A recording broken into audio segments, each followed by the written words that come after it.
성경은 구원을 하나님의 전적인 은혜로 주어지는 단번의 사건이라고 선언함과 동시에 날마다 두렵고 떨림으로 이루어가야 할 거룩한 과정이라고도 말씀합니다. 오늘 말씀을 통해서 이 두 가지 구원의 원리를 우리의 마음속에 잘 새김으로써 흔들림 없는 구원의 확신과 거룩한 구원의 삶의 가치를 모두 회복하는 복된 우리의 삶이 될 수 있기를 축복합니다. 화면 보시고 함께 읽어보겠습니다. 시작.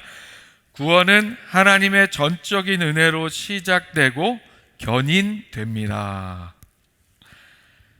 구원이라는 주제에 있어서 가장 중요한 것, 우리가 가장 분명하게 알아야 하는 것은 구원의 주권은 오직 하나님께 있다는 사실입니다. 하나님의 주권 안에서 구원은 하나님의 전적인 은혜로 시작되고 견인됩니다. 구원의 시작도, 구원의 근거도, 구원의 완성도 하나님께 있습니다. 인간인 우리가 먼저 구원을 만들어내거나 우리 스스로의 힘으로 구원의 길을 열 수는 없습니다. 불가능합니다. 여기에서 견인된다고 제가 말씀드렸는데, 이 견인된다는 말은 칼빈주의 신학에서 예정론과 필수적으로 함께 이야기하는 성도의 견인이라는 신학적 개념에 해당하는 말입니다. 굳게 견, 참을 인자로 하나님께서 끝까지 붙드셔서 참된 성도가 끝까지 믿음 안에 머문다라는 뜻입니다. 전적으로 붙드시는 하나님의 능력, 성도를 끝까지 책임지고 천국까지 인도하시는 능력에 초점을 두고 있는 용어입니다. 우리가 쓰러질 때마다 다시 일으켜 세우시고 마침내 천국까지 이끌고 가시는 하나님의 강한 손, 이것이 바로 성도의 견인이 의미하는 바입니다. 쉽게 이해하려면 한자는 다른 한자를 쓰지만 견인차를 생각하시면 쉽습니다. 구원은 하나님의 구원의 주권 안에서 하나님의 전적인 은혜로 이루어지고 하나님의 전적인 이끄심, 붙드심, 함께 하심으로 우리가 구원의 삶으로 견인된다는 그런 의미입니다. 그런데 이러한 성도의 견인이라는 신학적 개념을 제시할 수 있는 근거는 무엇일까요? 다시 질문한다면, 그렇다면 왜 하나님께서는 그렇게까지 우리를 포기하지 않으시고 왜 하나님은 그렇게 우리를 끝까지 붙드실까요? 성경은 그 이유를 이렇게 말씀합니다. 그 창세전에 그리스도 안에서 우리를 택하사 우리로 사랑 안에서 그 앞에 거룩하고 흠이 없게 하시려고 그 기쁘신 때로 우리를 예정하사 예수 그리스도로 말미암아 자기의 아들들이 되게 하셨으니. 아멘. 성경은 성도의 구원받은 삶이 어떤 존재적 의미와 가치를 가지는지 분명하게 말씀합니다. 우리가 태어나기도 전, 이 우주가 생겨나기도 전, 곧 창세 전부터 하나님께서 우리를 예정하셔서, 즉 하나님께서 그렇게 우리를 선택하셔서 하나님의 자녀를 삼으셨다고 증거하고 있습니다. 당연히 우리가 뭘 하기 이전이에요. 선한 일을 하기도 전이고 믿음으로 응답하기도 전이고 영원 전부터 나를 선택하시고 구원의 삶으로 예정하셨다는 말씀입니다. 그러나 그 선택과 예정은 그저 어떤 기계적인 의미, 무미건조한 선택과 예정이 아니었습니다. 나를 사랑하셔서, 우리를 사랑하셔서 예수 그리스도를 나를 위해 보내주셔서 십자가를 지게 하시는 그 사랑으로 나에게, 우리에게 하나님의 자녀가 되는 권세를 주셨습니다. 그리고 우리가 하나님의 자녀다운 거룩하고 흠이 없는 삶이 되게 하시려고 우리를 기쁨으로 선택하고 예정하셨습니다. 이것이 바로 칼빈주의 신학에서 이야기하는 예정론의 핵심입니다. 이 예정론으로부터 서로 동전의 앞면과 뒷면과 같은 성도의 견인이라는 개념이 나오는 거예요. 영원 전부터 나를 사랑하고 구원하기로 나를 선택하여 예정하셨기 때문에 시간 속에서 나를 끝까지 견인해 가신다는 말씀입니다. 사랑하는 여러분, 창세전이라는 단어의 의미를 한번 생각해 볼까요? 밤하늘에 빛나는 수많은 별들이 있기도 전에, 이 지구상의 바다와 육지가 나눠지기도 전에 온 우주를 창조하신 크고 위대하신 하나님께서 바로 여러분 한 사람 한 사람의 얼굴과 이름을 이미 마음에 품고 계셨습니다. 하나님께서는 그 기쁘신 뜻대로 우리를 예정하셨다고 말씀합니다. 마치 부모가 아직 태어나지 않은 아기를 기다리며 넘치는 기쁨과 설렘으로 아기 방을 꾸미고 아기의 필요를 채우고 준비하는 것처럼 하나님께서는 그런 마음으로 우리를 선택하고 예정하셨습니다. 그렇게 하나님께서는 영원 전부터 나를, 여러분 한 분 한 분을, 우리를 하나님의 자녀로 입양하실 그 놀라운 계획을 세우시며 기뻐하고 또 기뻐하셨습니다. 이게 얼마나 놀라운 은혜의 말씀입니까? 이 말씀 안에서 우리는 세상이 줄 수 없는 거룩한 영적 자부심을 가질 수 있습니다. 이 세상은 우리의 은행 잔고, 타고 다니는 자동차, 들고 다니는 백, 사회적인 명함으로 우리의 가치를 매기려 듭니다. 그런 세상의 눈길 앞에서 때로 우리는 스스로 움츠려들기도 합니다. 그러나 성경은 우리의 진짜 가치가 어디에 있다고 말씀하고 있습니까? 우리는 진화론에서 이야기하듯이 어쩌다 우연히 생겨난 아무 의미 없는 존재가 아닙니다. 우리는 온 우주의 왕 되시는 하나님께서 창세 전부터 기쁨으로 선택하신 존재입니다. 독생자 예수 그리스도의 생명이라는 그 엄청난 대가를 지불하면서까지 하나님의 자녀로 삼으신 하나님의 가장 존귀하고 영광스러운 걸작품이 바로 나, 여러분 한 분 한 분인 줄 믿으시기 바랍니다. 사랑하는 여러분, 이 놀라운 사실로 영적인 자부심을, 자존감을 갖는 우리가 될 수 있기를 소망합니다. 이러한 예정론과 성도의 견인이라는 구원론의 근거가 되는 하나님의 말씀은 오늘 우리의 흔들리고 연약한 일상의 신앙의 삶에 큰 위로와 힘이 되어줍니다. 우리는 자주 넘어집니다. 끊어내지 못한 죄의 습관 때문에 좌절합니다. 내 믿음의 크기가 너무 작고 초라해 보여서 때로 스스로에게 깊이 실망할 때도 있습니다. 누군가가 나에게 당신은 구원받은 삶입니까? 우리 왜 그런 거 잘 물어보잖아요. 가끔씩 지금 죽어도 천국 갈 수 있어요? 자신 있어요? 막 이렇게 물어보면 글쎄요, 내가 진짜 구원받은 하나님의 자녀가 맞나? 내가 이렇게 살고 있는데 내가 구원받은 거 맞나? 나 죽으면 천국 갈 수 있나? 이런 생각 때문에 두려움이 엄습하기도 합니다. 만약 우리의 구원의 근거가 나의 어떤 자격, 나의 열심, 나의 선함, 그런 거에 있다면 우리는 단 하루도 평안할 수가 없는 거예요. 내가 나를 잘 아니까요. 하지만 여러분, 안심하세요. 안심하세요. 우리의 구원은 어제의 나의 실수나 오늘의 나의 부족함이 아닌 하나님의 구원의 주권과 능력, 창세 전부터 우리를 향해 굽히지 않으시는 하나님의 그 사랑에 근거하기 때문입니다. 안심하셔도 됩니다. 구원은 내가 무엇을 잘해서 내가 능력이 있어서 시작된 것이 아닙니다. 나의 구원은 내가 존재하기도 전인 창세 전부터 나를 사랑하시기로, 우리를 사랑하시기로 굳게 마음 먹으신 하나님의 선택과 결정에서 시작이 되었습니다. 그러므로 우리는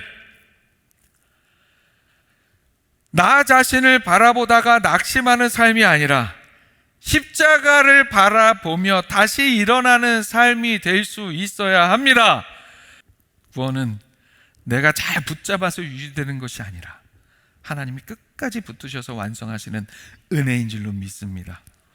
나를 향한 하나님의 그 굳센 구원의 선택과 애정이 결코 변하지 않기에 비록 지금은 흠 많고 연약한 우리일지라도 하나님은 끝까지 포기하지 않으시고 우리를 거룩하고 흠이 없는 하나님의 자녀의 삶으로 다듬어 가십니다.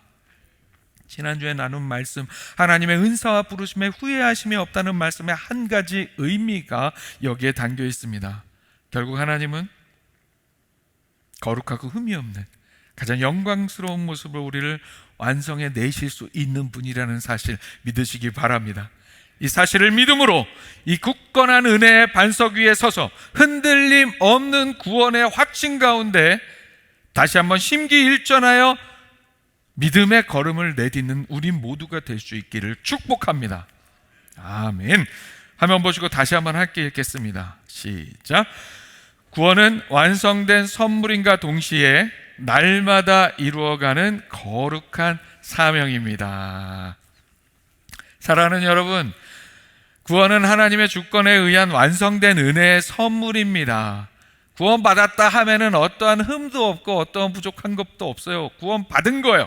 성경은 그러나 구원에 대한 말씀을 거기서 멈추지 않습니다.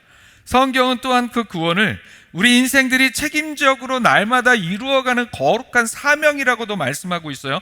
다시 말하면 성경이 말씀하는 구원은 한 번에 단번에 주어지는 은혜와 평생에 이루어가는 과정이 함께 담겨 있다는 말씀입니다. 이러한 성경의 말씀의 근거는 우리가 예정론이라는 구원의 원리 앞에만 머물면서 때로 우리가 경험할 수 있는 부작용, 예정론이라는 그 구원의 교리 앞에만 머물면서 우리가 때로 경험하게 되는 부작용을 방지해주는 역할을 해요. 우리로 하여금 구원에 대한 균형 있는 신앙을 갖게 해줍니다.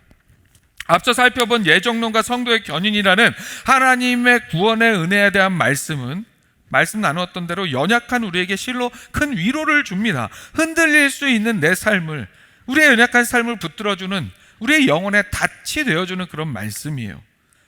그런데 여기서 우리가 반드시 짚고 넘어가야 할 위험한 함정이 있습니다. 선택과 예정이라는 구원의 주권적 은혜를 우리의 인간적인 이 지식과 이 인식 속에서 어떤 운명론으로만 오해하게 되면 우리 삶에 심각한 부작용이 나타날 수 있다는 사실이에요. 어떤 부작용일까요? 바로 영적인 나태함과 방종, 그리고 교만입니다. 영적인 나태함과 방종은 그런 거예요. 어차피 하나님이 창세 전부터 나를 구원하시기로 다 예정해 놓으셨고 나는 그래서 예수 믿었어. 그리고 끝까지 나를 책임지고 천국에 데려가신다면 아유 힘들어 죽겠는데 뭐 이렇게 신앙생활 어렵게 할 필요 뭐 있어? 하나님이 선택하시고 선택에는 실패가 없다는데 이제 즐기며 살자. 적당히 세상과 타협하며 적당히 죄를 짓고 살아도 내 구원은 안전하겠지. 나중에 적당히 회개기도 한번 하면 되겠지. 이런 생각과 태도를 갖게 하는 부작용이에요. 또 이런 부작용이죠. 이것도 나태함과 방종에 속해 있어요. 아하, 창세전에 구원할 사람을 다 선택해서 예정해 놓으셨다면 내가 굳이 가가지고 전도할 전도 힘들었는데 교회에서 자꾸 선교 가라는데 나 힘들었는데 선교 전도 할 필요가 없네. 이미 다 결정돼 있는데. 이런 선교와 전도에 대한 나태와 방종도 고개를 들게 하는 부작용이 있을 수 있어요. 또 하나의 부작용은 교만입니다. 우리가 구원받은 것은 오직 전적인 하나님의 은혜임에도 불구하고 마치 우리에게 어떤 남다른 자격이 있어서 선택받은 것처럼 착각하며 타인을, 이 예정론이라는 것은 나의 구원의 안전벨트를 삼아야 하는 그런 말씀임에도 불구하고 타인을 정죄하는 바리새인적 태도를 갖게 하는 부작용이 있는 거예요. 뭐예요? 교회 밖의 불신자들을 안타까워하고 긍휼히 여기는 마음을 잃어버리고 그들은 그저 버림받은 자들로 취급하면서 나는 선택받았어, 저들은 버림받아서 때로는 열심히 전도하다가 말을 들어 먹지를 않아요. 그래도 우리는 끝까지 사랑하면서 전도해야 되는데 말을 들어 먹질 않는 순간 쟤는 선택받지 않았나 봐. 나처럼 선택을 받아야 복음이 들어가지. 이런 어떤 생각으로 함부로 그 영혼을 대하게 되는, 그렇게 버림받은 자로 타인을 취급하며 나는 선민의식과 영적인 우월감을 느끼는 것, 그게 교만의 부작용이에요. 심지어 교회 안에서도 아직 믿음이 연약해서 방황하는 성도를 볼 때 그런 생각하는 사람들이 있어요. 저 사람은 행실을 보아하니까 애초에 택감받지 못한 것 같아, 이렇게 함부로 판단하기도 합니다.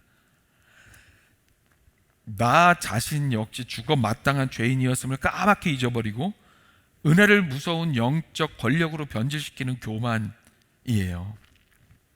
그러나 이런 부작용은 철저한 오해에서 비롯됩니다. 성경은 결코 구원을 영적 나태함이나 방종, 교만의 핑계나 면죄부로 가르치지 않습니다. 이런 오해에 빠지지 않기 위해서는 성경이 이야기하는 위대한 구원의 진리를 입체적으로 온전히 이해할 수 있어야 합니다. 성경은 앞서 살펴본 예정론만을 구원론의 정답이라고 이야기하지 않습니다. 성경은 구원에 대한 하나님의 예정과 선택을 말씀하시는 동시에 우리 모든 인생들을 향한 하나님의 진심에 대해서 이렇게도 말씀하고 있습니다. 오늘 두 번째 본문으로 읽은 말씀입니다. 하나님은 모든 사람이 구원을 받으며 진리를 아는 데 이르기를 원하시느니라. 아멘. 이 무슨 뜻입니까? 하나님의 사랑은 닫혀있지 않다는 뜻입니다. 십자가의 은혜는 어떤 특정한 사람들만을 위해 숨겨진 문이 아니라 모두를, 인생 모두를 향해 제공되는 하나님의 구원의 문이라는 뜻입니다. 하나님은 모든 사람이 구원받기를 원하십니다. 가능한 모든 사람이 구원받기를 원하시는 분이 우리 하나님이세요. 그래서 우리는 그 누구도 함부로 버림받은 사람처럼 여길 수 없습니다. 누구를 보든 저 사람도 하나님이 사랑하시는 영혼, 하나님께서 저 사람을 위해서도 예수 그리스도를 십자가에 못 박게 했다는 그 사실을 잊지 않고 사랑의 마음으로 바라볼 수 있어야 합니다. 웨슬리는 이렇게 모든 사람에게 주어진 구원의 기회가 나의 것이 되기 위해서는, 기회는 모든 인생에게 열려져 있어요. 그런데 그 기회가 진정한 나의 것이 되기 위해서는, 그 구원이 우리의 삶 속에 실제가 되도록 하기 위해서는 반드시 우리의 하나님께서 허락하신 자유의지 안에서의 책임적인 응답이 있어야 한다고 이야기합니다. 하나님은 강제로 우리를 조종하는 방식으로 구원하지 않으신다는 이야기예요. 하나님은 언제나 변함없이 우리와 어떤 강제적이 아니, 야 내가 창조주인데 니넨 피조물인데 당연히 나 사랑해야지, 이렇게 하는 거, 그런 어떤 강제적인 것이 아니라 인격적인 사랑의 관계를 변함없이 언제나 항상 우리와 인격적인 사랑의 관계를 맺기 원하시는 분이십니다. 하나님은 그런 분이세요. 그래서 성경은 이렇게 말씀해요. 볼지어다 내가 문 밖에 서서 두드리노니 누구든지 내 음성을 듣고 문을 열면 내가 그에게로 들어가 그와 더불어 먹고 그는 나와 더불어 먹으리라. 아멘. 문 밖에 서서 두드린대요. 확 열어 제끼는 게 아니라 문 밖에 서서 두드린대요. 누가 열어야 돼요? 이 말씀은 본래 라오디게아 교회를 향한 말씀이죠. 믿지 않는 세상 사람들에게만 하신 말씀이 아니라 1차적으로는 믿지만 미지근해진 교회를 향하여, 주님을 안다고 말하지만 주님과의 교제가 식어버린 성도들을 향하여 주님이 다시 두드리시는 회복의 초청이에요. 회복의 자리에서도 하나님께서는 강제적으로 막 멱살 잡고 끌어가시지 않으신다니까요. 인격적인 사랑의 관계를 원하시는 거예요. 이 점이 참 중요하죠. 우리 주님은 처음 믿는 자의 마음만 두드리시는 분이 아니라 이미 믿는다 하면서 십자가의 은혜를 잊고 미지근해진 우리의 삶의 문도 다시 사랑으로 다가와 주셔서 두드려 주십니다. 왜 그럴까요? 왜 그러실까요? 구원은 단순히 지옥에서 천국으로 장소만 옮기는 일이 아니기 때문입니다. 구원은 삼위일체 하나님과의 관계의 회복이기 때문입니다. 우리가 본래 있어야 할 자리, 곧 하나님과의 사랑의 관계 안으로 다시 들어가는 것이 구원이기 때문입니다. 그렇게 하나님은 구원의 첫 순간에서도, 구원의 과정에서도 강제로 복종시키는 관계를 원하지 않으십니다. 하나님은 반복해서 말씀드리지만 인격적인 사랑의 관계를 원하시는 분이십니다. 그래서 우리의 마음을 부수고 들어오시는 것이 아니라 문을 두드리시며 우리의 응답을 기다리십니다. 우리는 다 그 두드리는 주님의 은혜에 응답한 사람들인 거예요. 그래서 구원받은 인생들이죠. 그런데 그렇다고 해서 자유의지로서의 우리의 응답이 곧 우리의 공로라는 뜻은 아닙니다. 이 부분도 오해하지 말아야 돼요. 결코 그렇지 않습니다. 주님이 먼저 찾아오시지 않았다면, 주님이 먼저 사랑으로 부르지 않으셨다면 우리는 문을 열 생각조차 할 수 없는 사람들, 문이 있다는 사실조차 알지 못하는 사람들이었습니다. 그러므로 우리의 믿음의 응답은 나의 자랑이 아니라 은혜에 대한 항복이고 공로가 아니라 감사의 고백인 거예요. 사랑하는 여러분, 이제 그렇게 문을 열고 예수님을 모셨다면, 구원의 은혜 가운데 들어왔다면 이제 그 이후에 삶이 있어야 하는 거죠. 예수님을 영접한 순간 구원은 시작되지만 그 이후에는 예수님을 닮아가는 삶이 반드시 따라와야 합니다. 웨슬리는 우리가 예수님을 믿고 영접한 그 순간부터 우리의 책임적인 그 응답이 이제는 삶의 실천이라는 이야기로 계속되어야 한다고 가르쳤습니다. 이것이 바로 성화입니다. 성화. 구원받은 자가 되었으니 이제 그 신분에 합당하게 나 자신을 가꾸어가는 마땅한 삶의 실천이 있어야 한다는 말씀이에요. 더욱더 예수 그리스도를 하루하루를 살아갈수록 점점 더 예수 그리스도를 닮아가는 구원받은 자다운 삶을 살아가는 것이 성화라는 그런 이야기입니다. 이 이야기는 오늘 세 번째 본문 구절인 빌립보서 2장 12절에서 이렇게 말씀합니다.